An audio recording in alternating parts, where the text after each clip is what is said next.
ये गधे नहीं, गधे कुत्ते देखे आपने जो दुम हिलाने वाले, वो कवानीन जिनके साइड इफेक्ट उन मुल्कों में निकले और बर्बाद हो गया उनका खानदानी निजाम, क्योंकि इनको अपनी तो तालीम है नहीं, अपने तो कुछ है भी ना।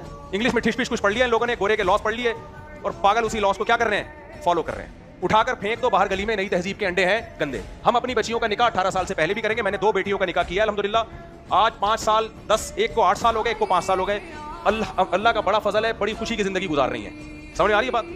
और मेरी किसी बच्ची का रिश्ता अच्छा आया, मैं नहीं देखूंगा 18 साल की है, 17 साल की है, 16 साल की है।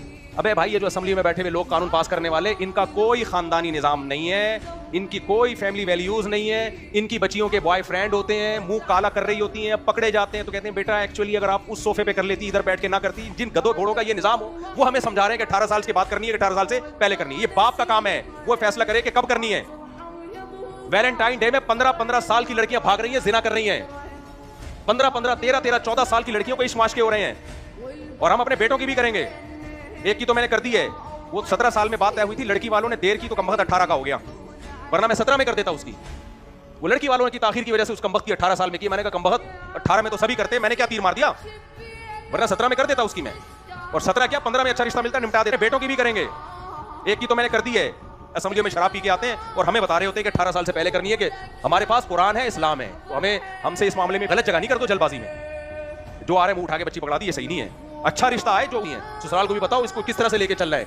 अच्छा रिश्ता आए तो दाएं बाएं देखने की जरूरत, बोलो कोई लीगल करते हुए मौत आ रही होती है, ये हमें बताएंगे। और इनके अपने घरेलू हाल, इनकी ना बेगम इनको पूछती है कमबख्तों को, और ना इनकी बेटियां इनको tata bye bye daddy how are you, Jamshed how are you fine, ये चल रहा होता है इस घर में। इनको क्या पता फैमिली वैल्यूज क्या होती हैं।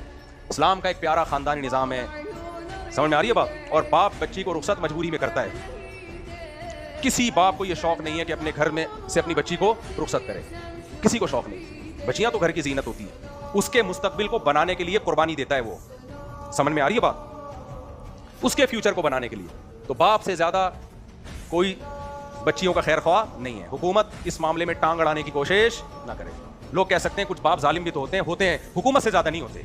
हमें पता है तुम ये जो कानून बना रहे हो ना, ये गैरों को खुश करने के लिए बना रहे हो, उनसे फंड लेने के लिए बना रहे हो, हरामखोरी के लिए बना रहे हो। तुम ये कानून कौम के मफाद को सामने, कोई बच्चियों का खैर ख्वाह नहीं है। एक आध तो तुम्हारा बच्चा होता है, करोड़ों रुपए तुम कमाते हो, और एक एक बच्चे के बाद अपनी फैमिली इसलिए रोकते हो कि इनको खिलाना पड़ जाए। ये तो तुम्हारी गर्लफ्रेंड और बीवी में कोई फर्क नहीं है। तुम हमें बताओगे कमबख्तों, ये लाजमी लगाया करो आखिर।